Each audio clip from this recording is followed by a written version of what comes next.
9 jours. Elle a survécu 9 jours seule dans les Vosges en novembre. Sans nourriture. Sans abri. Sans que personne ne sache exactement où elle était. Mais ce qui rend cette histoire vraiment bouleversante, ce n'est pas qu'elle ait survécu. C'est ce qu'elle a découvert sur elle-même pendant ces 9 jours. Et ce qu'elle a trouvé au fond de la forêt, elle n'était pas censée le trouver. Bonjour à tous. Aujourd'hui, je vous raconte l'histoire d'Isabelle Morel. Elle se réveillait chaque matin avec le sentiment que quelqu'un lui avait volé quelque chose pendant la nuit. Pas ses affaires, pas sa maison, pas ses enfants. Quelque chose de plus difficile à nommer. Elle se réveillait et pendant 2 secondes, juste 2 secondes, elle ne savait pas où elle était. Et puis la réalité revenait d'un coup, comme une vague froide. Le réveil à 6h moins le quart. Les boîtes à lunch à préparer. Les chaussures de Thomas qu'il fallait retrouver. Le cartable de Léa qui ne fermait plus correctement. Le trajet en voiture sous la pluie. Les 12 heures à l'hôpital. Le trajet retour sous la même pluie. Les devoirs. Le bain. Les histoires du soir. Et puis tomber dans le lit comme une pierre, trop épuisée même pour pleurer. Isabelle avait 34 ans en novembre 2021. Infirmière depuis 10 ans dans un service de médecine interne à Lyon. Mère de Thomas, 8 ans, et de Léa, 6 ans. Séparée depuis 2 ans du père des enfants, une séparation douce en apparence, douloureuse en silence. Elle vivait dans un appartement du 5e arrondissement, un appartement qu'elle aimait mais dans lequel elle ne se sentait plus chez elle, comme si les murs avaient légèrement bougé pendant qu'elle dormait et que tout était désormais légèrement de travers. Ses collègues la décrivaient comme quelqu'un de fiable. Le mot revenait souvent. Fiable. Isabelle est fiable. Isabelle sera là.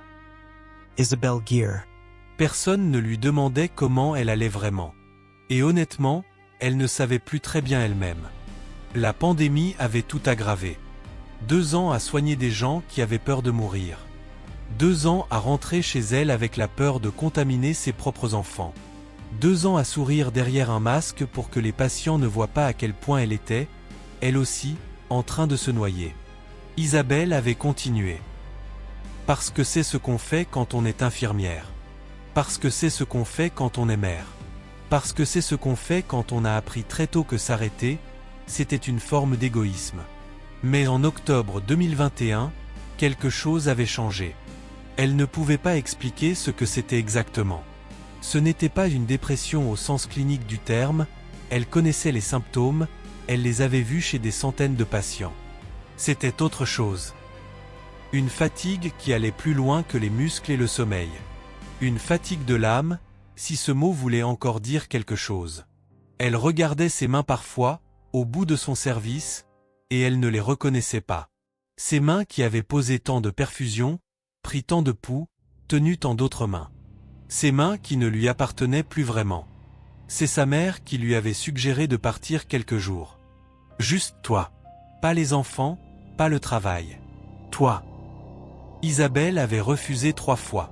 La 4e fois, sa mère avait dit « Écoute, je prends les enfants le week-end du 6 novembre. Tu fais ce que tu veux. » Et Isabelle, pour la première fois depuis longtemps, n'avait pas protesté. Elle avait pensé à la mère. Mais la mère en novembre lui semblait trop mélancolique, trop en accord avec ce qu'elle ressentait déjà. Elle avait pensé à Paris, mais Paris était trop bruyante, trop pleine de gens qui semblaient savoir exactement où ils allaient. Et puis elle avait pensé aux Vosges. Elle y était allée une fois, adolescente, avec ses parents.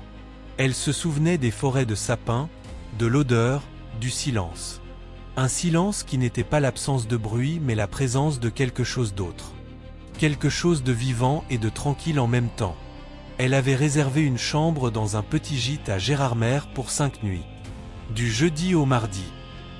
Elle avait préparé un sac à dos, des vêtements chauds, ses chaussures de randonnée qu'elle n'avait pas portées depuis au moins 4 ans. Elle avait téléchargé une application de randonnée sur son téléphone. Elle avait embrassé Thomas et Léa le jeudi matin avec le sentiment étrange d'être à la fois soulagée et coupable. Thomas lui avait dit « Reviens vite maman ».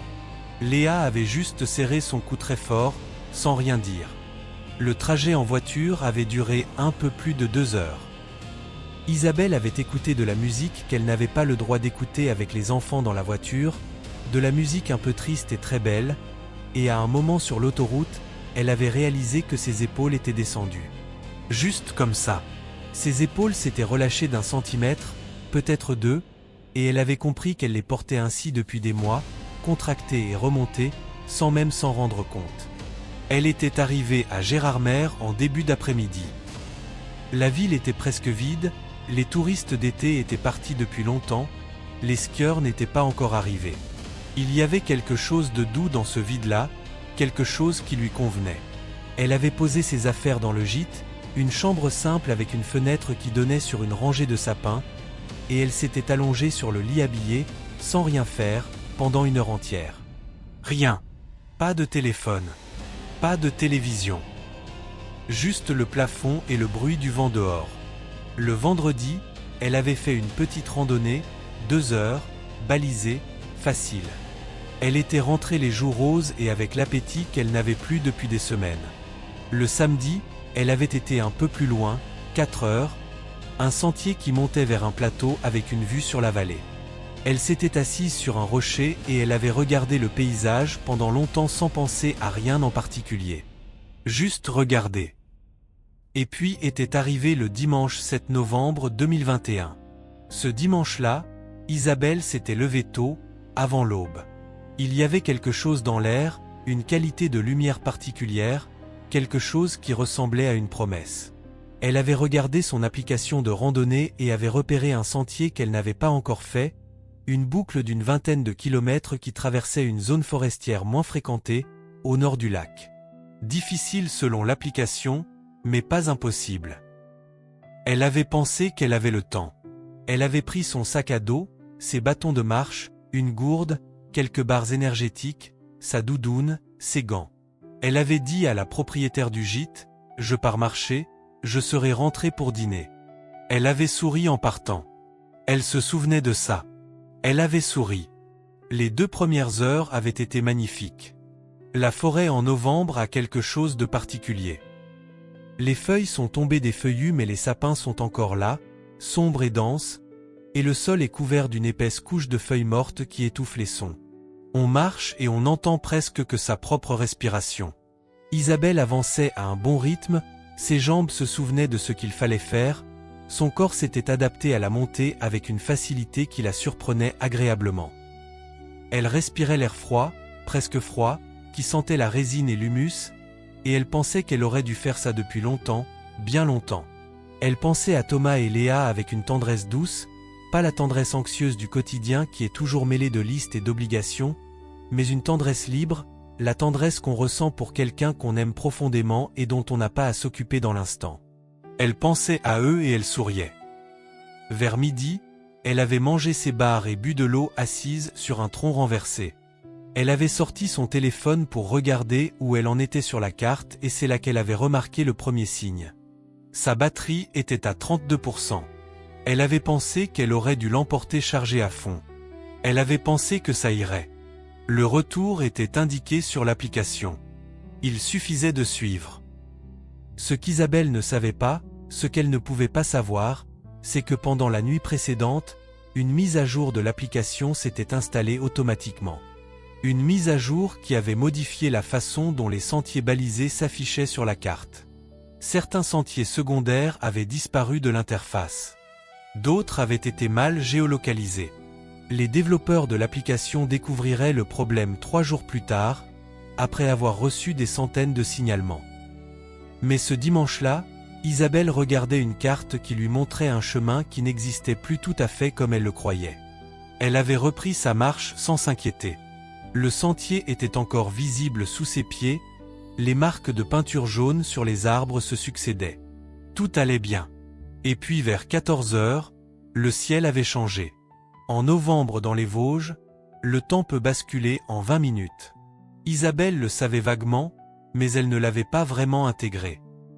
Elle avait vu les nuages arriver du nord-ouest, gris et bas, et elle avait accéléré le pas. Et puis la pluie était venue, une pluie froide et fine d'abord, puis plus dense, et avec la pluie le brouillard, et avec le brouillard quelque chose d'autre, quelque chose qu'elle n'avait pas anticipé. La panique n'arrive pas d'un coup. Elle arrive par couches. La première couche, c'est l'inconfort.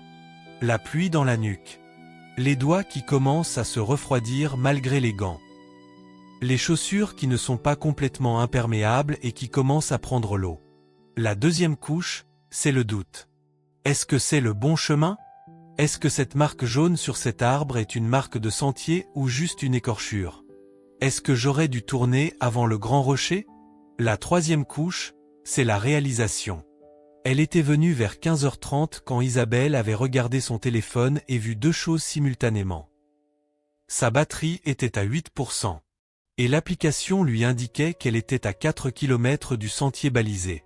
4 km. Comment c'était possible? Elle avait suivi les marques. Elle avait suivi la carte. Et pourtant là, sur l'écran minuscule qui allait bientôt s'éteindre, son point bleu clignotait au milieu d'une zone verte, sans sentier visible, sans route, sans rien. Elle avait essayé d'appeler. Pas de réseau. Elle avait essayé un SMS. Pas de réseau. Elle avait fait une capture d'écran de la carte pour avoir au moins une image avant que le téléphone meure, et 2 minutes plus tard l'écran était devenu noir. Isabelle s'était arrêtée au milieu de la forêt, sous la pluie, et elle avait regardé autour d'elle. Les arbres. Les arbres partout. Les mêmes arbres dans toutes les directions. L'obscurité qui commençait à gagner par en bas, par le sol, comme si la nuit montait de la terre avant de descendre du ciel. Elle avait pensé, ne panique pas. Elle avait dit ça à voix haute. Elle avait dit, Isabelle, ne panique pas. Sa voix dans le silence de la forêt lui avait semblé étrangement petite, comme la voix de quelqu'un d'autre. Elle avait essayé de retrouver ses pas.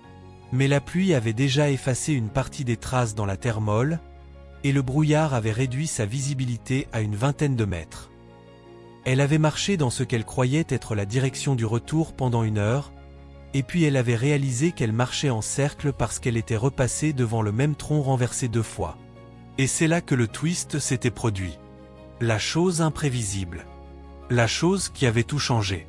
En essayant de contourner un ruisseau qui avait gonflé avec la pluie, Isabelle avait posé le pied sur ce qu'elle croyait être de la terre ferme. C'était de la vase. Sa jambe droite était entrée dans la boue jusqu'au genou en une fraction de seconde. Elle avait voulu se rattraper, elle avait saisi une branche, la branche avait cédé, et elle était tombée sur le côté. Pas de fracture, elle le saurait plus tard, mais une entorse sévère de la cheville droite, un ligament qui venait de lâcher avec un claquement sec qu'elle avait entendu avant de ressentir la douleur. La douleur était arrivée 3 secondes après. Violente, brûlante, impossible à ignorer. Isabelle était infirmière. Elle savait exactement ce qui venait de se passer dans sa cheville. Elle savait que marcher serait possible mais difficile et lent. Elle savait que courir était exclu. Elle savait que dans la nuit, dans la boue, avec cette douleur, ses chances de retrouver seule le chemin avant le lendemain matin étaient proches de 0. Elle était restée un moment assise dans la boue, sa cheville dans l'eau glacée du ruisseau qui avait au moins l'avantage d'atténuer légèrement la douleur par le froid. La pluie continuait. Le brouillard s'épaississait. Et dans sa tête, la voix qui dit les choses vraies, la voix qu'on entend rarement, lui avait dit doucement mais clairement. Tu es perdu, tu es blessé, il fait nuit dans 2 heures, et personne ne sait exactement où tu es. Cette nuit-là a duré une éternité. Isabelle avait réussi à se relever en utilisant un bâton de marche comme béquille. Elle avait trouvé un abri relatif sous un grand épicéa dont les branches basses formaient une sorte de toit naturel. Elle avait sorti sa doudoune et l'avait enfilée par-dessus son imperméable. Elle n'avait plus de nourriture. Sa gourde était encore à moitié pleine. Elle avait l'eau de pluie qui ruisselait des branches si la soif devenait trop intense. Le froid était la vraie menace. Elle le savait. Un corps humain peut supporter beaucoup de choses mais le froid est patient. Le froid attend.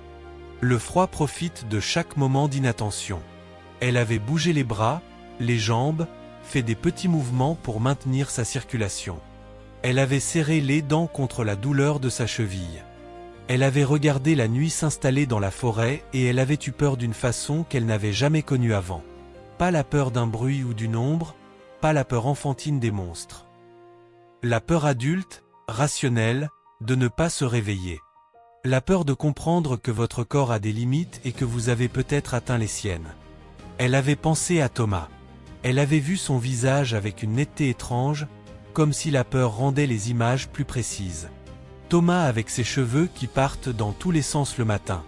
Thomas qui dit des choses trop sérieuses pour un garçon de 8 ans et qui rit quand même à des blagues idiotes. Thomas qui lui lisait des histoires parfois, maintenant qu'il savait lire, parce qu'il trouvait ça juste et que ça la faisait sourire. Elle avait pensé à Léa. Léa qui ne lâche pas. Léa qui serre son cou le matin sans rien dire parce que les mots lui semblent insuffisants. Léa qui dessine des portraits d'Isabelle en lui donnant toujours une couronne, parce que pour Léa sa mère est une reine, même épuisée, même avec les cernes, même en uniforme trop grand. Et dans la forêt, à 0 degré, avec une cheville en feu et la pluie qui continuait à tomber, Isabelle avait pleuré. Pas des pleurs de faiblesse. Des pleurs de quelqu'un qui comprend quelque chose d'important sur sa propre vie. Elle avait pleuré parce qu'elle ne voulait pas mourir. Elle avait pleuré parce qu'elle avait passé des mois à se sentir vide et que là, précisément là, dans ce froid et cette douleur, elle sentait qu'elle était pleine de quelque chose. De l'amour pour ses enfants. De la volonté de les revoir. D'une rage douce et déterminée qui lui disait « Pas question. Pas question que ce soit ici et comme ça. » Elle avait arrêté de pleurer. Elle avait pris une grande inspiration d'air froid. Et elle avait dit à voix haute, dans l'obscurité, « Je rentre à la maison. » Les jours suivants allaient lui coûter tout ce qu'elle avait. Le lundi matin, quand la propriétaire du gîte avait trouvé la chambre d'Isabelle vide et le lit non défait, elle avait alerté les gendarmes. Les recherches avaient commencé.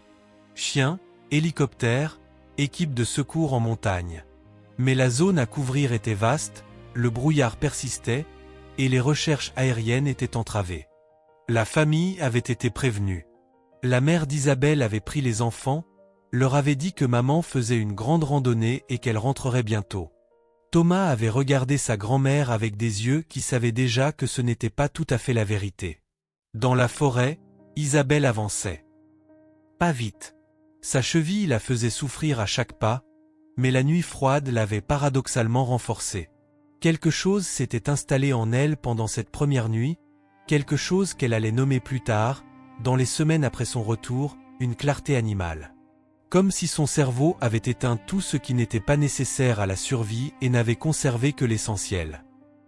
Elle ne pensait plus au travail, aux factures, à la solitude des dimanches soirs, aux collègues difficiles, aux années de pandémie. Elle pensait eau, chaleur, direction, mouvement. Elle avait suivi un ruisseau, parce qu'elle savait que les ruisseaux descendent vers les vallées et les vallées vers les hommes. Elle marchait quelques centaines de mètres, s'arrêtait, écoutait. Elle cherchait des sons humains. Un moteur, une cloche, un chien. La première journée, elle n'avait rien entendu. Elle buvait l'eau du ruisseau malgré le risque. Elle savait que la déshydratation la tuerait plus vite que n'importe quelle bactérie. Elle avait trouvé des baies qu'elle avait d'abord tenues dans sa main longtemps avant de les manger, essayant de se souvenir de tout ce qu'elle savait sur les plantes comestibles, ce qu'elle avait lu une fois, longtemps auparavant, sans raison particulière. Elle en avait mangé peu, prudemment. La deuxième nuit avait été plus froide encore. Elle avait trouvé une anfractuosité dans un talus rocheux, pas vraiment une grotte, juste un surplomb, et elle s'y était glissée. Elle avait entassé des feuilles mortes autour d'elle pour créer une isolation. Elle savait comment ça fonctionnait. Elle l'avait lu quelque part. Elle l'avait fait. Et ça avait fonctionné, à peine, mais ça avait fonctionné. Le troisième jour, sa cheville avait doublé de volume. Elle avait déserré son lacet et elle avait continué. Elle ne pouvait pas ne pas continuer. Elle avait Léa et Thomas dans la tête, en permanence, comme une boussole intérieure. Elle leur parlait parfois à voix haute. Elle disait « Je viens, les enfants ». Elle disait « Attendez-moi ». Elle disait « Je suis là ». Les secouristes cherchaient dans une zone qui était au départ trop au sud de l'endroit où elle se trouvait réellement, parce que la mauvaise carte de l'application avait induit les investigateurs en erreur sur la probable direction de sa marche. Ce n'est que le 5e jour qu'une équipe avait élargi la zone de recherche vers le nord-est. Mais Isabelle, elle, avançait. Lentament. Penoblement. Mais elle avançait. Le 4e jour, elle avait vu un panneau électrique sur un poteau. Un simple panneau gris de réseau électrique. Elle avait pleuré en le voyant. Parce qu'un panneau électrique, ça veut dire un câble. Et un câble, ça veut dire une direction. Et une direction, ça veut dire la civilisation quelque part. Elle avait longé le câble. Le 5e jour, elle n'avait plus vraiment faim. Ce n'est pas un bon signe quand on n'a plus faim après plusieurs jours sans manger sérieusement. Elle le savait. Elle avait forcé quelques baies. Elle avait forcé quelques gorgées d'eau. Elle avait continué à mettre un pied devant l'autre avec une obstination qui dépassait maintenant la douleur physique, qui était devenue presque philosophique. Je marche donc je suis. Je marche donc je reviens. Les nuits étaient les moments les plus difficiles. Pas à cause du froid seulement, le froid elle apprenait à le gérer, à se recroqueviller de la bonne façon, à ne pas transpirer pour ne pas avoir froid ensuite, tous ces détails que le corps apprend dans l'urgence. Les nuits étaient difficiles parce que dans l'immobilité et le silence, les pensées revenaient. Pas les pensées de survie mais les autres. Les pensées de ce qu'elle aurait pu faire autrement. Les mois où elle s'était oubliée. Les matins où elle avait été trop impatiente avec Thomas. Les fois où elle avait regardé Léa sans vraiment la voir parce qu'elle était trop épuisée pour voir quoi que ce soit. Ces regrets la brûlaient d'une façon différente de la cheville. Et dans ces moments-là, elle se parlait à elle-même. Pas pour se consoler. Pour être honnête. Elle disait, « Oui, tu as fait des erreurs. Oui, tu t'es perdu avant même de te perdre dans cette forêt. Et alors? Est-ce que ça change ce que tu veux? Est-ce que ça change que tu veux les revoir? Est-ce que ça change qui tu es? » Et la réponse était non. La réponse était non à chaque fois. Elle n'était pas une mauvaise mère parce qu'elle était épuisée. Elle n'était pas une mauvaise personne parce qu'elle s'était oubliée. Elle était quelqu'un qui avait besoin d'aide et qui n'avait pas su le demander. Et si elle sortait de cette forêt, elle allait le demander. Elle allait apprendre à le demander. Si elle sortait. Non. Quand elle sortirait. Elle avait décidé que le conditionnel n'existait plus. Le 6e jour, il avait neigé. Juste un peu. Des flocons légers, presque doux, qui se posaient sur les branches et transformaient la forêt en quelque chose d'irréel, de presque beau si on avait eu la force de trouver les choses belles. Isabelle avait regardé la neige tomber depuis son abri de feuilles et elle avait pensé que Léa aurait adoré ça. Léa qui n'avait jamais vu beaucoup de neige, qui courait vers les fenêtres aux premiers flocons, qui tendait les mains pour attraper l'impossible. Elle avait tendu sa main, elle aussi, là dans la forêt. Juste pour voir. Les flocons s'étaient posés sur ses doigts et avaient fondu presque instantanément sur sa peau tiède. Elle avait souri pour la première fois depuis des jours. Ses forces déclinaient, elle ne pouvait pas l'ignorer. Ses mouvements étaient devenus plus lents, ses pensées aussi. Le jeûne avait cet effet, elle le savait cliniquement. Le corps commence à se nourrir de lui-même. Les muscles diminuent. La concentración se disperse. Elle avait dû s'arrêter plusieurs fois dans la journée, pas par choix, mais parce que ses jambes refusaient de continuer sans une pause. Elle s'était assise, elle avait fermé les yeux 10 minutes, pas plus, parce qu'elle savait que si elle s'endormait dehors dans le froid sans s'être protégée, elle pourrait ne pas se réveiller. Le 7e jour, elle avait entendu un chien aboyer. Loin. Très loin. Peut-être à 1 kilomètre, peut-être plus. Un aboiement bref, unique, puis le silence. Elle s'était arrêtée, immobile, tendant l'oreille avec une intensité qui lui faisait mal au crâne. Elle avait attendu. Et puis il y avait eu un autre aboiement. Dans la même direction. Elle avait crié. De toutes ses forces. Ce qui restait de ses forces. Elle avait crié un son long et fort que la forêt avait absorbé comme elle absorbe tout. Elle avait crié encore. Et encore. Sa gorge brûlait.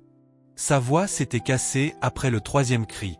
Elle avait continué quand même, avec les cordes vocales qui flanchaient, un son rauque et désespéré qui ne ressemblait plus vraiment à un cri humain mais qui était tout ce qu'elle avait. Le chien n'avait plus aboyé. Le silence était revenu. Isabelle était restée debout dans la forêt, la gorge en feu, les larmes gelées sur les joues. Et puis elle avait repris sa marche vers là où le son avait semblé venir. Parce que qu'est-ce qu'elle pouvait faire d'autre? Le 8e jour, elle avait trouvé une piste forestière. Pas un sentier balisé. Une vraie piste, large, avec des traces de véhicules dans la boue. Elle s'était mise à genoux dessus comme si c'était un hôtel. Elle avait posé ses 2 mains sur la boue froide. Une piste veut dire des machines. Des machines veulent dire des hommes. Des hommes. Elle avait suivi la piste. Mais ses forces touchaient à leurs limites. Elle le sentait dans la façon dont sa vision se mettait à brouiller parfois, dans les étourdissements qui venaient quand elle se relevait trop vite, dans le froid qui lui semblait maintenant moins froid alors qu'il aurait dû lui sembler plus froid, ce qui était un très mauvais signe, elle le savait. L'hypothermie commence à vous tromper sur ce que vous ressentez. Elle avait plié son dernier morceau d'écorce entre ses doigts pour rester éveillée, pour sentir quelque chose de physique, pour se rappeler qu'elle était là. Elle avait marché sur cette piste pendant ce qui lui avait semblé être des heures. Sa cheville saignait maintenant à travers le lacet, elle ne regardait plus sa jambe depuis 2 jours. Elle avait une douleur sourde dans tout le côté droit du corps. Et puis elle avait vu de la lumière. Une lumière orange, chaude, dans ce qui semblait être une clairière au bout de la piste. Pas de la lumière naturelle. De la lumière artificielle. De la lumière électrique. Elle avait cru halluciner. Elle s'était frotté les yeux, regardé de nouveau. La lumière était toujours là. Elle avait couru. Enfin, elle avait fait ce qui ressemblait à courir avec une cheville cassée et les jambes d'un mannequin de bois. Chaque pas était une décision consciente. Genou, puis pied, puis douleur, puis genou encore. Elle s'était rattrapée 2 fois à des branches avant de tomber. Elle s'était relevée les 2 fois sans s'accorder le temps de ressentir autre chose que la direction à suivre. La lumière venait d'une cabane forestière. Petite, en bois, avec une ampoule au-dessus de la porte. Probablement une cabane de chasseurs. La porte était fermée à clé, mais il y avait une fenêtre avec des volets pas complètement fermés. Elle avait crié. Elle avait frappé. Personne n'avait répondu. Elle avait regardé par la fenêtre et vu que la cabane était vide. Mais la lumière était allumée. Quelqu'un était venu récemment. Elle s'était assise contre la porte de la cabane et elle avait attendu. Il avait fait nuit. Elle avait attendu. Le 9e matin, au lever du soleil, 2 chasseurs étaient arrivés à la cabane. Ils avaient trouvé une femme recroquevillée contre la porte, les lèvres bleues, les mains blanches, les yeux fermés mais vivantes. L'un des 2 avait dit « Mon Dieu ». L'autre avait déjà composé le 112. Les secouristes avaient mis 40 minutes à arriver. Pendant ces 40 minutes, les 2 chasseurs avaient installé Isabelle à l'intérieur, lui avaient donné à boire du thé chaud thermos par thermos, l'avaient enveloppée dans tout ce qu'ils avaient. Elle n'avait pas dit grand-chose. Elle avait dit merci. Elle avait dit « J'ai 2 enfants ». Elle avait dit « Ils s'appellent Thomas et Léa ». Elle avait été héliportée au CHU de Nancy. Hypothermie modérée à sévère. Malnutrition. Dehydration. Entorse ligamentaire sévère de la cheville droite avec lésions associées. Plusieurs plaies infectées sur les mains et les bras. Elle avait passé 4 jours en soins intensifs. Sa mère était arrivée avec les enfants le 2e jour. Thomas était entré dans la chambre et il s'était arrêté dans l'embrasure de la porte. Il l'avait regardé, les tuyaux, les perfusions, le teint creusé. Et puis il avait dit, avec cette voix trop sérieuse qui était la sienne, « Je savais que tu reviendrais ». Léa, elle, n'avait rien dit. Elle avait juste grimpé dans le lit avec précaution, s'était glissée contre sa mère et avait posé sa tête sur sa poitrine. Et elle était restée là, sans bouger, écoutant battre son cœur. Isabelle avait fermé les yeux. Et pour la première fois depuis très longtemps, peut-être depuis des années, elle avait senti qu'elle était exactement là où elle devait être. Dans les semaines après son retour, les journalistes avaient voulu l'interviewer.